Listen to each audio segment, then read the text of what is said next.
good deal, everybody? I'm C. Well, we're back here with part number 3 of the top 100 best NASCAR Cup Series races of all time.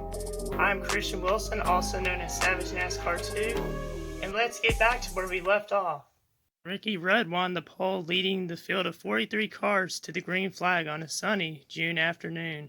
There were a few single-car incidents in the race, none bigger than Richard Petty's hard crash into the wall, bringing out the caution with 10 laps to go.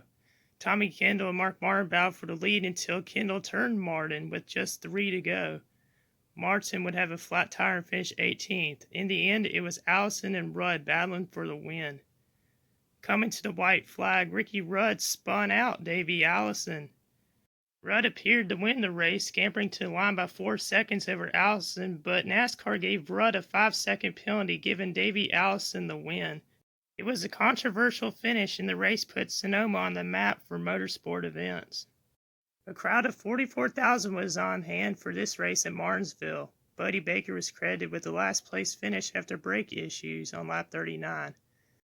In a 3-lap shootout to the finish, Dale Earnhardt was racing Labonte really hard, putting him into the wall on the final lap. But Waltrip went down low and put Labonte into Earnhardt. Labonte went for a spin, and Waltrip got by to win by 1.8 seconds at the line over Dale Earnhardt Sr. It was Darrell Waltrip's first and only win of the season. DW said, "He shot into Terry, he shot into Dale, and I shot into the lead." Earnhardt and Terry Labonte were very displeased after the race. I mean, it was short track racing. On a cloudy afternoon in Bristol, Tennessee, cautions were yet again the big story of the race. Ricky Rudd and Rusty Wallace traded the lead 16 times in the first 117 laps. Past the halfway point, Harry Gant and Davey Allison took some turns out front. With less than 150 laps to go, Davey Allison and Darrell Waltrip were battling hard for second, and Allison intentionally spun out Waltrip. Sterling Marlin had a hard crash and his car burst into flames with 78 laps to go. In the final laps, Rusty Wallace was battling Ernie Irvan for the win, and he was able to hold him off by 1 foot at the line. Davey Allison would come home third. NASCAR's modern era would commence with this race. Winged aerodynamic cars built specifically for high-speed superspeedway racing, such as the Plymouth Superbirds and Ford Torino Talladega, made their superspeedway debut. Glotzback, Bobby Allison, Tanya Lund, Leroy Yarborough, Buddy Baker, Ramos Scott, Bobby Isaac all took turns out front.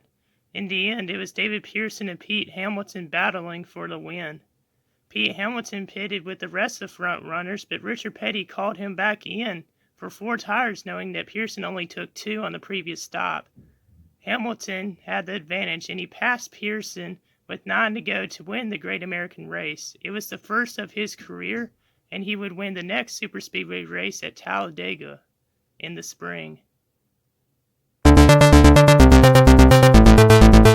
Last fall's Talladega race started on Sunday, October 13th, but after Stage 1, the race was rained out and moved to Monday afternoon. And as typical superspeedway racing has shown, there was yet more cautions and more wrecks. 3 multi-car pileups were the story of the race, none bigger than Brendan Gaughan's wild flip with just 7 laps to go. The race resumed with 2 laps to go as Ryan Blaney was in the lead. On the backstretch, Ryan Newman got a run pushed by Denny Hamlin and was up front, but Ryan Blaney got a run on the inside on the front straightaway and beat Newman at the line by 0.07 seconds. Blaney had led the most laps with 35. A surprise at number 75, this race was held at Riverside International Speedway, which in my opinion is one of the most underrated tracks in NASCAR history. Pole sitter Paul Goldsmith, A.J. Foyt, and Parnelli Jones took turns out front early. On lap 27, Danny Weinberg went for a wild ride and his day was done. On lap 81, Jim Paschal had a terrifying accident as he rolled over 10-plus times in turn 8. Hometown hero Dan Gurney passed Fireball Roberts for the lead with 85 laps to go and led the rest of the race. The last 4 laps were run under caution as darkness ensued, and Dan Gurney had his first career NASCAR Grand National Series victory. This next race was held on April the 26th, and it was the 9th race of the NASCAR Sprint Cup season.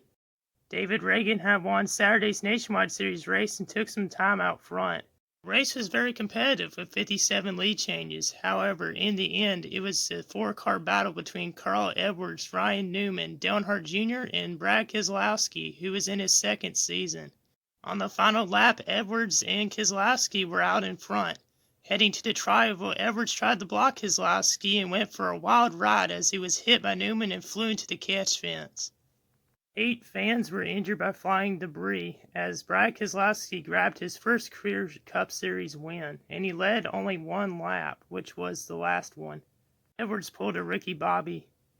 Denny Hamlin started on the pole and absolutely dominated at his home track, leading 381 of 410 laps.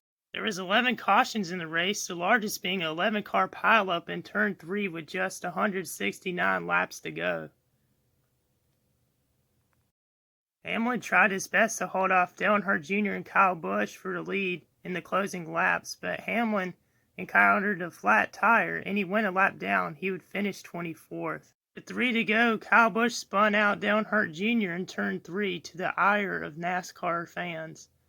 Clint Bowyer was underneath him, and he held Busch and Mark Martin off on the final restart to collect his second career win. It was the final race of the 1980 NASCAR Winston Cup season as Dale Earnhardt Sr. and Cale Yarborough were battling for the championship. Earnhardt stormed to the lead as the green flag waved, but Yarborough quickly passed him. Neil Bonnet would pass Yarborough in a few more laps as they traded the lead multiple times.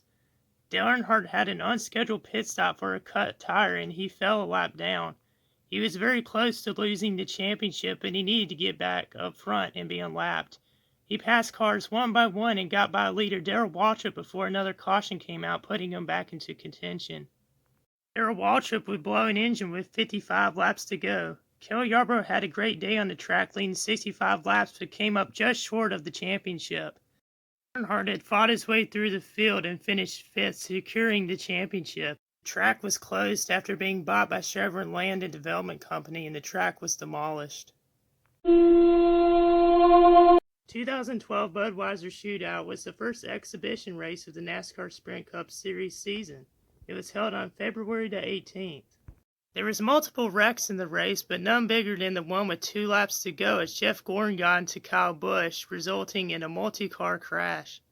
Gordon would roll over multiple times. On the final restart, Tony Stewart took the lead from Marcus Ambrose, but Kyle Busch, who had driven through the field, was catching him. As they came off turn 4, Kyle Busch slingshotted and beat Stewart at the line.